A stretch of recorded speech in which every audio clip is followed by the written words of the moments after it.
My brother laughed across the dinner table, surrounded by my parents who praised his every word. 10 years from now, you'll still be taking orders, he said. What he didn't know was that just 12 hours later, he'd be the one answering to me.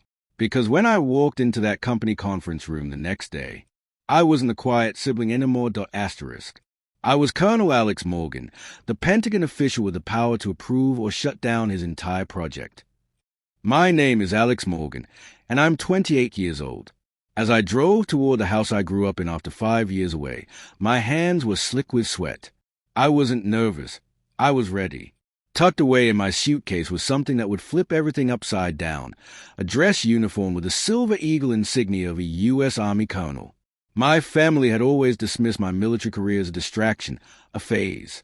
To them, real success came in a suit and tie, a corner office, a LinkedIn promotion. They never imagined that the very project they were celebrating tomorrow would be under my command.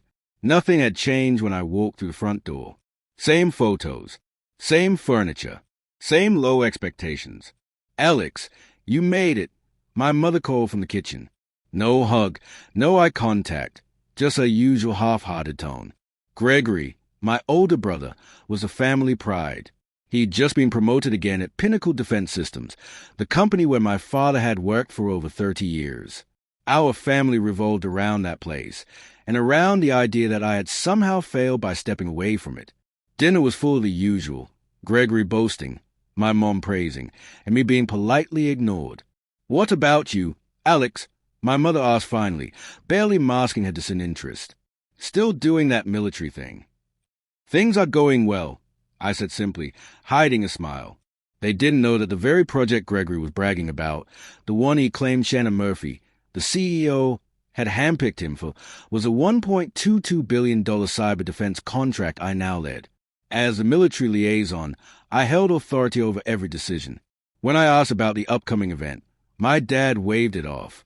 Some colonel is visiting, probably just a mid-level officer checking in. Gregory added with a smirk, "You know how it is with the military. They just follow orders." I wanted to laugh, but I didn't. I just nodded and finished my mashed potatoes. That night, lying in my childhood bed, I stared up at the same glow-in-the-dark stars from when I was a kid. Back then, everyone said I had so much potential. That changed the moment I turned down law school and chose Rutgers instead. I remembered the first time I wore my uniform, the first time I was called sir, and the moment my commanding officer said, "You're not like the others, Morgan.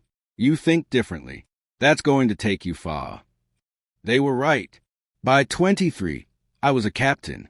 By 26, a major after leading a cyber task force that prevented a national security breach. Just 3 weeks ago, I became one of the youngest colonels in modern Army history. Not that my family knew. They hadn't attended a single promotion ceremony. My father once framed my brother's junior analyst certificate, but my military portrait still sat in a drawer. But tomorrow, that would change.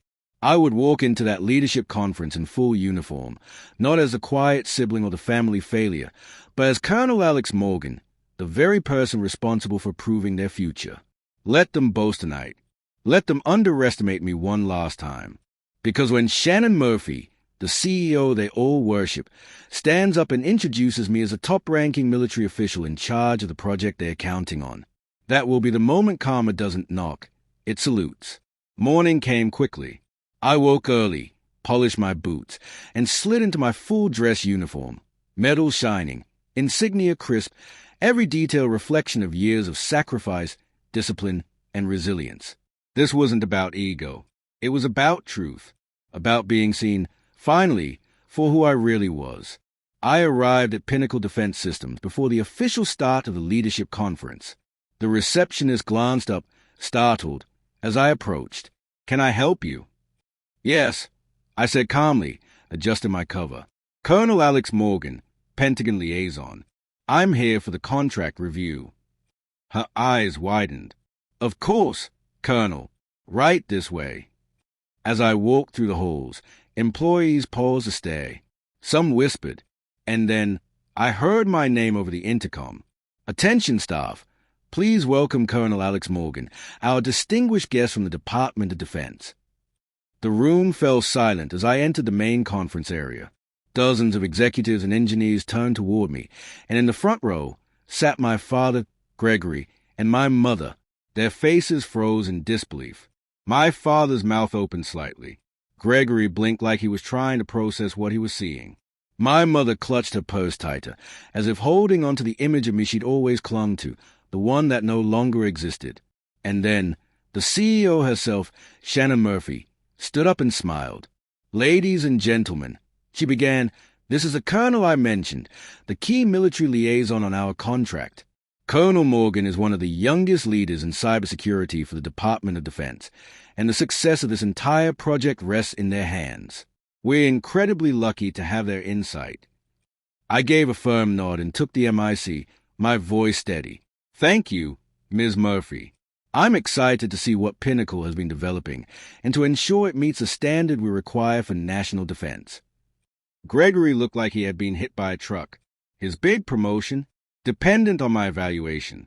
My father didn't say a word, just stared, as though seeing me for the first time. And my mother?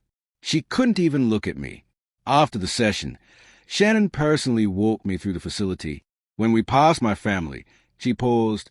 "Alex, do you have a moment to meet some of our senior staff?"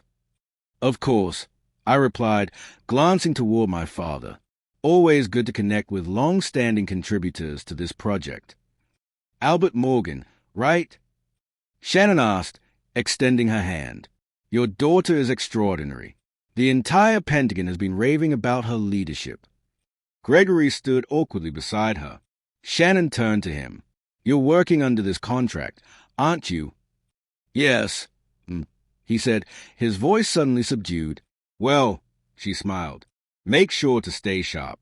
Colonel Morgan will be reviewing every detail." The silence at dinner that night was louder than all their judgments from the night before. They didn't say much. What could they say?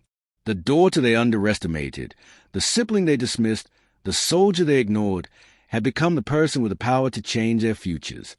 And I hadn't said a word to prove it, because I didn't need to. When karma strikes, it doesn't yell. It walks in with poise, wearing the uniform they swore you'd never earn.